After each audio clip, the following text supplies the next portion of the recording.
Here in this PDF, beta, you can see there are the 9 questions, and what you have to do, you have to solve all these 9 questions. So line wise I will explain all these 9 questions. line wise मैं 9 questions को explain कर देती हूँ. इसके बाद आपको ये 9 के 9 questions you have to solve. Okay class? Then what is the first question? That is the fractional distillation is suitable for separation of miscible liquids with a boiling point difference about 25 Kelvin or less. What part of the fractional distillation apparatus make the efficient and process an advantage over the simple distillation process? Explain using a diagram. Under which category of mixture you will classify alloys and why? ठीक है, देखो क्या है क्या है कि fractional distillation पहला जो इसका पार्ट है वो क्या है, फ्रैक्शनल डिस्टिलेशन के बारे में हमको बताना है कि क्या होता है. ठीक है, नेक्स्ट में what you have to do, आपको वो प्रॉपर एपरेटस बताना है जो कि इस पर्टिकुलर उस फ्रैक्शनल डिस्टिलेशन में कौन सा ऐसा एपरेटस है जो ये फ्रैक्शनल डिस्टिलेशन कराता है. मीन्स अगर हम 25 केल्विन से लेस ले रहे हैं तो कौन सा ऐसा एपरेटस है जो ये प्रोसेस कराता है. एक्सप्लेन यूजिंग अ डायग्राम, आपको डायग्राम बनाना है साथ में. Under which category the mixture you will classify the alloy. ये अब नेक्स्ट क्वेश्चन है, अब ये इस क्वेश्चन का सेकंड पार्ट है. ठीक है, तो इस तरह के क्वेश्चन बोर्ड में आपके आते हैं, इसलिए वहाँ पे कंफ्यूज मत होइएगा. हमेशा क्या होता है कि 2-3 चैप्टर के मिक्स क्वेश्चन आपको बोर्ड में दिए जाते हैं. तो यहाँ पे आप इस तरह से देखेंगे कि यह solution is sorry under which category the mixture will you classify alloy and why. Alloy किस टाइप का मिक्सचर है आपको बताना है, एग्जाम्पल के साथ बताना है, और why. A solution is always liquid. Comment इस पर कमेंट करना है कि सोल्यूशन जो होता है वो हमेशा है कि लिक्विड फॉर्म में ही रहता है, वो एक सॉलिड या फिर गैसियस फॉर्म में नहीं रहेगा. ठीक है, कैन अ सोल्यूशन भी हेट्रोजीनियस. सोल्यूशन हेट्रोजीनियस हो सकता है, इस पर आपको बताना है. सोल्यूशन मैंने आपको बताया 2 टाइप के होते हैं, तो सोल्यूशन कैन बी हेट्रोजीनियस या बताएंगे, और है तो क्यों है, नहीं है तो क्यों नहीं है. ठीक है, यू हैव टू टेल कि अगर सोल्यूशन हेट्रोजीनियस है तो वाई इट इज हेट्रोजीनियस, नहीं है तो why it is not a heterogeneous. Next है आपका बेटा iron filings and sulphur were mixed together and divided into 2 parts A and B. Part A was heatly strongly with while part B was not heated.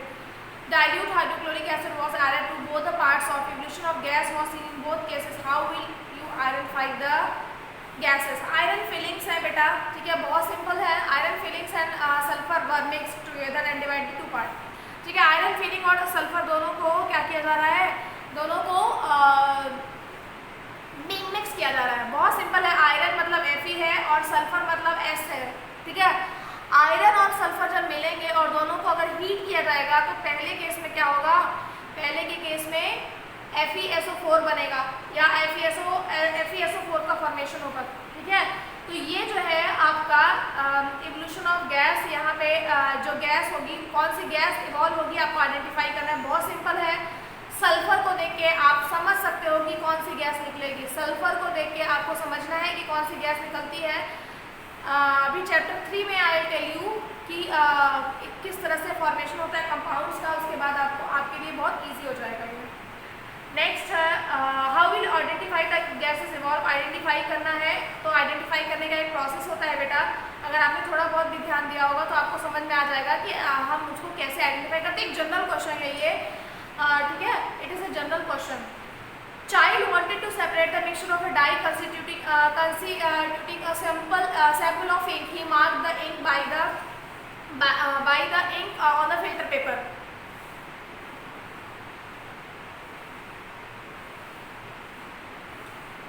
In a glass containing water as shown in figure 2.3, the filter paper was removed when the water moved near the top of the filter paper.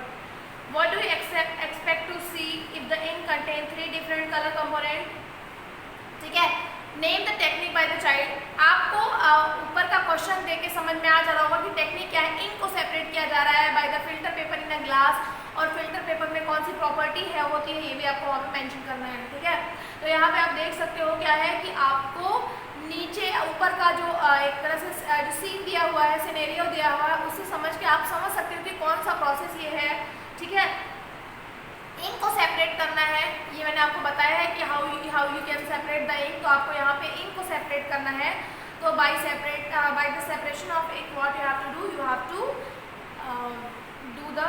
Have to write the answers. Name the technique by used by the child.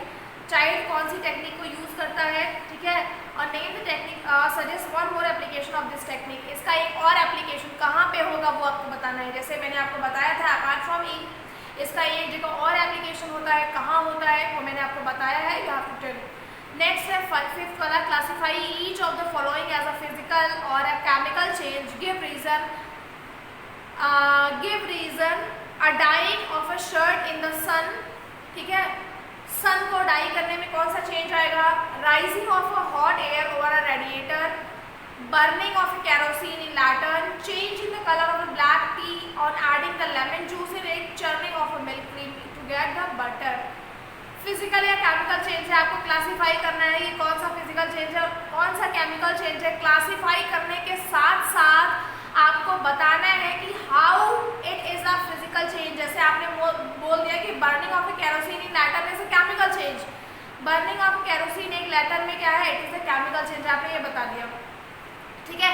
लेकिन कैसे वो chemical change है, कौन कौन से reactions उसमें हुए हैं, या churning of a milk cream to get the butter, it is a physical change, एक फिजिकल चेंज हुआ। लेकिन आपको बताना है कि किस तरह से ये चेंज हुआ है, ठीक है, आप तो बता दिए, लेकिन how this physical change takes place आपको ये बताना है, ठीक है। नेक्स्ट है, during an experiment the student were asked to prepare the 10% mass by mass solution of sugar in water. Ramesh dissolved 10 gram of sugar in 100 gram of water, while Sarika prepared by dissolving the 100 gram of sugar in water to make 100 gram of solution. Are the two solutions of same concentration? बहुत simple है, compare the mass percent of the two solution. दो solution है, दोनों में मास by मास ही है बेटा, किसी में मास बाय वॉल्यूम है, वॉल्यूम बाय वॉल्यूम नहीं है, दोनों में मास बाय मास का ही आपको लिखना है, ठीक है। बट दोनों में आप एक डिफरेंस देख सकते हो, that is the big difference. दोनों ही सोल्यूशन में you can see a difference, आप यहाँ पे नॉर्मली देख सकते हो कि दोनों ही सोल्यूशन में क्या है, डिफरेंस है, और डिफरेंस थोड़ा सा एक माइन्यूट सा डिफरेंस दिया हुआ है। जब आपको कंसंट्रेशन ऑफ सोल्यूशन में सिखा रही थी तो मैंने आपको बताया था कि आप किस तरह से कंसंट्रेशन ऑफ सोल्यूशन बना सकते हैं। तो यहाँ पे आप ये देख सकते हैं कि how the concentration of solution concentration of solution आपका यहाँ पे कैसा होगा, आप यहाँ पे देख सकते हैं, ठीक है। Compare the mass percent of the two solution, दोनों सोल्यूशन का मास परसेंट आपको कंपेयर करना है। ऑब्वियसली दोनों का डिफरेंट आएगा, ठीक है, मैं पहले से बता दे रही हूँ। इसमें जो माइन्यूट डिफरेंस है वो आपको देखना है। नेक्स्ट है क्या है, you are provided with a mixture containing sand, iron filings, ammonium chloride and sodium chloride. Describe the procedure you will use to separate these constituents from the mixture.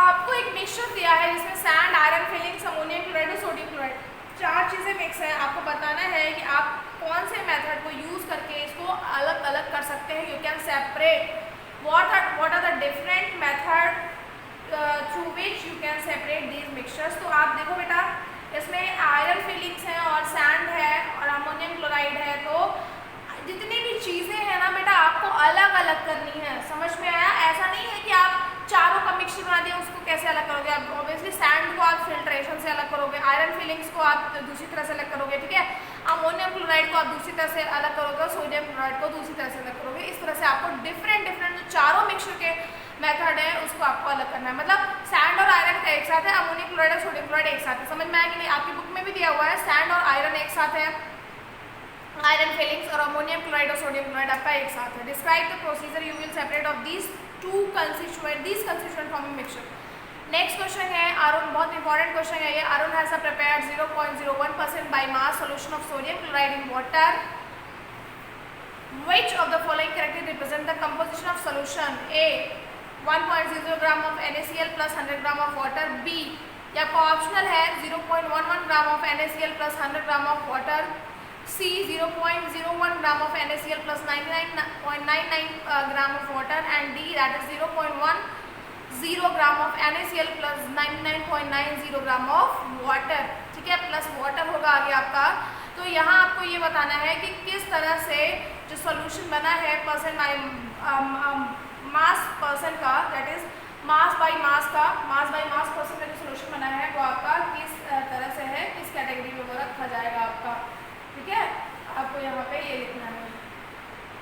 Calculate the mass of sodium sulphate required to prepare 20% mass percent solution of 100 gram of water.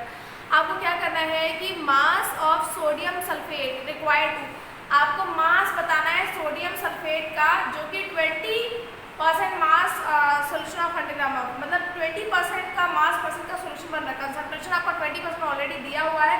Sodium sulphate का मास निकालना है बेटा, जो कि 100 gram of solution in the 100 gram of water, जो 100 ग्राम के water के solution में आपका क्या हो रहा है, आपका मिक्स हो रहा है। आपको उस पर्टिकुलर सोडियम सल्फेट का ही वैल्यू निकालनी है कि सोडियम सल्फेट की वैल्यू कितनी होगी। मास बाई मास का ही है क्वेश्चन, ये भी आपका मास बाई मास का है, इसलिए आप कंफ्यूज मत हो, ठीक है। मास बाई मास का है, बस आपको इसमें जो मास परसेंट आप निकालते हो, इसमें मास परसेंट दिया हुआ है। आपको करना क्या है, आपको मास ऑफ सोडियम सल्फेट निकालना है। सोडियम सल्फेट का मास कितना होता है, ये आपको यहाँ पे निकालना है। ओके बेटा, तो ये सारे आपके क्वेश्चंस हैं। मैंने क्वेश्चंस को एक्सप्लेन कर दिया है properly. You have to answer these question. आपको इन सभी क्वेश्चन का आंसर करना है इन अ प्रॉपर मैनर, ठीक है। प्रॉपर मैनर में you have to answer all these questions. आपको सभी क्वेश्चन के आंसर्स को normally I will send these questions in group also, मैं ग्रुप में भी भेज दूंगी। Okay class, you have to solve these questions and make the PDF of these questions and then send it to me in the group. Okay class.